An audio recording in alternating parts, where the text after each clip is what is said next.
With a major and 10 other championships under her belt, Lexi Thompson has had an incredible professional golf career, but that doesn't mean she'll always play her best. After all, who does? The player just had to face a brutal loss at the KPMG and was handed a fine too. In this video, we'll take a closer look at what happened. Stay tuned. Firstly, how Lexi Thompson ended with a brutal loss in yet another tournament. Lexi Thompson played her finals with Hae-Jin Choi and In-ji Chun. She started the game strong, immediately leaving her competition behind. This, however, did not stay the case for long. The golf player had a 2-stroke lead, but she threw it away in the last 3 holes. Lexi bogeyed 4 out of the last 7 holes. These 4 also included the 16th and 17th. She then proceeded to finish using 1 stroke more than Ji Chun, despite the lead she had earlier in the match. This led to In-ji Chun being declared the winner of the finals. But Lexi wasn't the only one that failed to satisfy fans. Both Hae-Jin Choi and In-ji Chun were put on the clock along with Lexi when there were only 2 holes left to play. After an agonizingly slow game, the group finally finished their last round in about 5 hours and 45 minutes. Justin Thomas, who is a famous PGA champion, criticized the group for being put on the clock when they had 2 holes left to play, especially considering that the match was a major. He said that it seemed like a good read-the-room situation. Next up, the $2,000 fine that's salt on the wound. Following the dissatisfactory display and yet another loss, if there was anything that could add insult to the injury, it was exactly what happened next. Lexi Thompson was fined $2,000 for slow play. It is still unknown whether or not Choi or Chun received any fines, though fortunately for the golf player, she won a handsome amount of $718,000, so hopefully giving up $2,000 of them shouldn't be too much of a problem. This still doesn't help the fact that Lexi has accomplished keeping up her losing streak. The golf star has not won a match ever since 2019. Fans are starting to get restless. Meanwhile, it seems like Lexi is avoiding social media and public confrontation. Ever since the collapse of her PGA championship, she has refused to speak to the media. Just for the record, she did release an Instagram post that even though everything that happened was not the outcome she had wanted or expected when she first entered the tournament, she did enjoy playing, and it was still a special week at the Congressional Country Club. Thirdly, a look at how Lexi's been doing these past few years. Unfortunately, this isn't the worst day Lexi's had in the past few years. Turning pro at 15, she's had a pretty long career, and this stumble was pretty bad. And for a player who's currently number 6 on the golf chart, it's a bit embarrassing. When you've been playing for that long as one of the most well-known names in the sport, you'd expect a long list of championships. And while Lexi has 11, there's only 1 major on the list. And it's been a rough few years because she hasn't won anything since 2019, and the KPMG is probably number 3 on the top moments she wishes she could forget. For one, there was the 2017 ANA Inspiration when she was handed a 4-stroke penalty. The incident caused so much ruckus over whether it was fair or not, it actually ended up causing changes to the rules of golf. Then, there was the US Women's Open 2021 when she ended up missing the playoffs because of just 1 stroke, and that was after she shot a 5 over par 41 on the back 9 and ended up suddenly losing her 5-stroke lead. And finally this year, she was handed a devastating loss and then slapped with a $2,000 fine. Lastly, what this loss means to Thompson and Chun. While many might not think much of it, this loss is probably eating away at Thompson if her Instagram and refusal for an interview are anything to go by. She's a prodigy who first qualified for the Open at just 12 and went pro at 15. Back in 2014, she won the Kraft Nabisco Championship and was the 2nd youngest major winner at 19, right behind Morgan Pressel, who won at 18. But it's been 8 whole years, and even if she's still relevant, she hasn't won a major since. That probably stings as it is, but what's worse is seeing In-ji Chun's career trajectory. For Chun, this is her 3rd major in the bag as she climbs the ranks. Currently, she's number 12. But for Thompson, it's worse because it's obvious that she's a great player but keeps fumbling. Seeing Chun, who's only a year older and had her first majors win a year after her, do so well probably wasn't a pleasant feeling. Knowing that you can do better while things keep preventing you from doing so is bad enough. Seeing how Lexi hasn't won a tournament since 2019, it's an even bigger blow to the ego. Now, in other golf news. Firstly,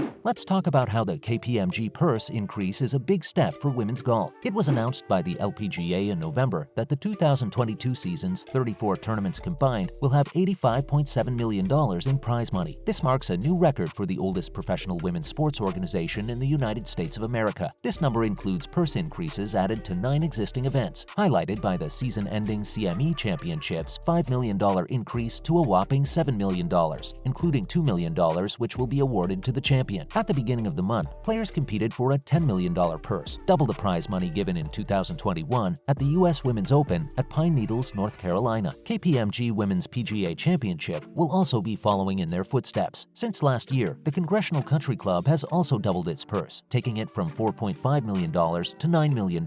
This is a 300% increase since 2014, 1 year before KPMG and PGA of America America began their collaboration. On Sunday, the winner's share was doubled to $1.35 million as well, although compared to what men play for at similar majors, it's still less. But still, at least we're headed in the right direction. At the CME Group Tour Championship match, KPMG Women's PGA Championship, and the US Open, the purse size has exceeded that of many regular season events of the PGA Tour. Next up, Carrie Webb wouldn't appreciate Greg Norman targeting LPGA players. Although Australian professional golfer Carrie Ann Webb walked a lot of holes at the Congressional Country Club this week, she didn't hit a shot. She attended with her scholarship students, Australian newbie golfers Caitlin Pierce and Kirsten Rudgley. As Webb's scholarship students, they received a week at the KPMG Women's PGA with the LPGA Hall of Famer. The 47-year-old played golf and practiced with her students all week in the Washington, D.C. area in the USA, following the footsteps of 26-year-old golfer Minjee Lee and 25-year-old Hannah Green. Both Hannah Green and Minjee Lee were former scholarship winners who stayed the week with Webb while she was playing in the US Women's Open. Rudgley said that it was very cool what Webb does for women's golf and amateurs because not many golfers give back. Webb's scholarship and mentorship program is an initiative to grow in the game that dates back to 2008. Webb says that the roots of the idea stretch back to when she saw her hero Greg Norman participate in the Queensland Open in 1986. That was when she told her parents she wanted to be a professional golfer. She stayed at Norman's estate in Florida as a reward for being the overall girls champion in his Junior Golf Foundation. Lastly, PXG continues commitment to women's development in golf. The 2022 PXG Women's Match Play Championship will begin on the 1st till November 6th at the Slammer and Squire Golf Course at World Golf Village in St. Augustine, Florida, USA. More than 80 budding future star players will be featured in the PXG Women's Championship. The players are chasing their dreams of playing on the LPGA Tour, going through a week-long endurance test that will combine a stroke play and a match play tournament that will end with a finale under the tower of the World Golf Hall of Fame. From November 1st till 2nd, players will participate in the 36-hole stroke play qualifying tournament. The best 64 players will advance to the match play championship with a unique format, using battle round pods, which will cut the field to the best 16 in the end. The winner of the battle round pods will be the player with the most points, not the player with the best win-loss record. The top 16 players who won the battle round pod will move on to the traditional match play of knockout rounds, starting with the Sweet 16 early Saturday morning. The winner of the match play event will be the 2022 PGX Women's Match Play Champion. That's a wrap for this video. What do you think of Lexi Thompson's recent performance? Let us know in the comments below. Make sure to give this video a thumbs up and subscribe to our channel for more videos like this. See you in the next one.